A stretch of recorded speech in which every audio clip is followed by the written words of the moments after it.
আসসালামু আলাইকুম। তো কয়েকদিন আগে আমার অফিস একটানা ৩ দিন বন্ধ ছিল। তো বাসায় বসে, বসে ভাবতেছি যে শুধু বাসায় বসে থেকে তো লাভ নাই।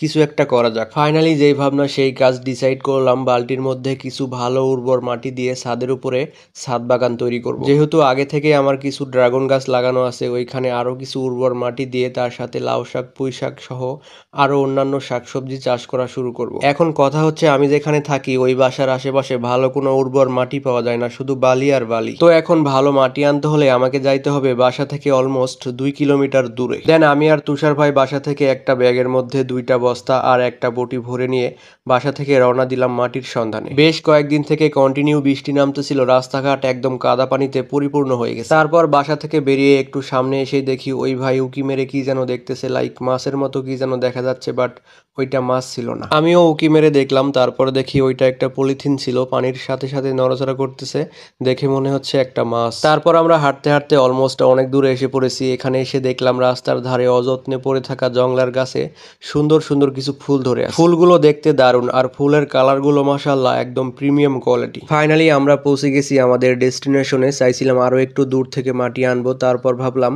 এখান থেকেই নেই, কারণ এখানে ধানের ক্ষেতের আইল কেটে মাটিগুলো সাইড করে ফেলে রাখছে চাষিরা, আর এখানকার মাটি নিতে অনেক সহজ হবে, তাই এখান থেকে নেওয়ার ট্রাই করতেছি। তো আমি মাটি হাতে নিয়ে দেখতেছি এখানের মাটিগুলো কেমন হবে। তারপর ক্যামেরাম্যান ভাইকে বললাম এখান থেকে নিব কিনা, এখানের মাটি ভালো হবে কিনা। যেহেতু এখানে চাষিরা ধান চাষ করে, আশা করি এখানকার মাটিগুলো অনেক ভালো হবে, আমরা এখান থেকেই মাটিগুলো নিয়ে যাব। মাটি নেওয়ার জন্য আমরা 2টা বস্তা আনছিলাম, তো আমি প্রথমে একটা বস্তা ফিল আপ করতেছি। এই মাটিগুলো অনেক ভারী, তো আমি একটা বস্তার অর্ধেক ভরে রেখে দিলাম। দেন এখন আরেকটা বস্তায় মাটি ভরতেছি, যাতে করে দুজন 2টা নিয়ে যেতে পারি। বেশি করে নিলে নিয়ে যাইতে অনেক কষ্ট হয়ে যাবে, এজন্য অল্প করে নিলাম। তো আমাদের 2টা বস্তায় মাটি নেওয়া শেষ। এখন রাস্তার সাইডে এনে সাইড করে রাখতেছি, কারণ আমরা এখন একটু সামনে ঘুরতে যাব, লাইক ড্রাগন বাগানের ওই দিক থেকে একটু ঘুরে আসবো। দেন ওইখান থেকে এসে মাটিগুলো নিয়ে যাব। বস্তা 2টা অটোতে করে কিছুটা সামনে আগায় নিয়ে যাব, নইলে এখান থেকে সরাসরি মাটিগুলো নেওয়া সম্ভব না, অনেক ভারী। তারপর আমরা এদিকে একটু হাঁটতে আসলাম। দেখেন গাইস, এদিকটা কত সুন্দর প্রকৃতির দৃশ্য। বিকেল টাইমে এদিকে আসলে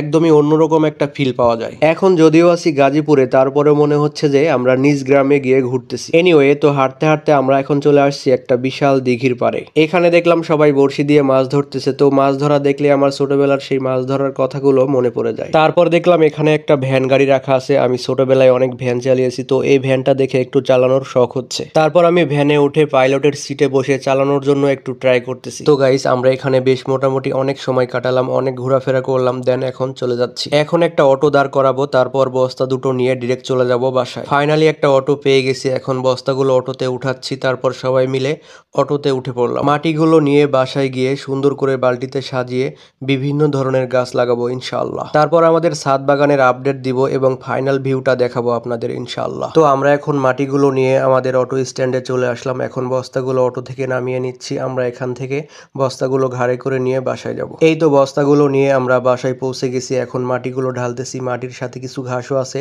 ঘাসগুলো ফেলে দিয়ে সুন্দর করে পরিষ্কার করে মাটিগুলো বালতিতে ভরবো। তো ভিডিওটা এখানে শেষ করছি। আল্লাহ হাফেজ, টেক কেয়ার।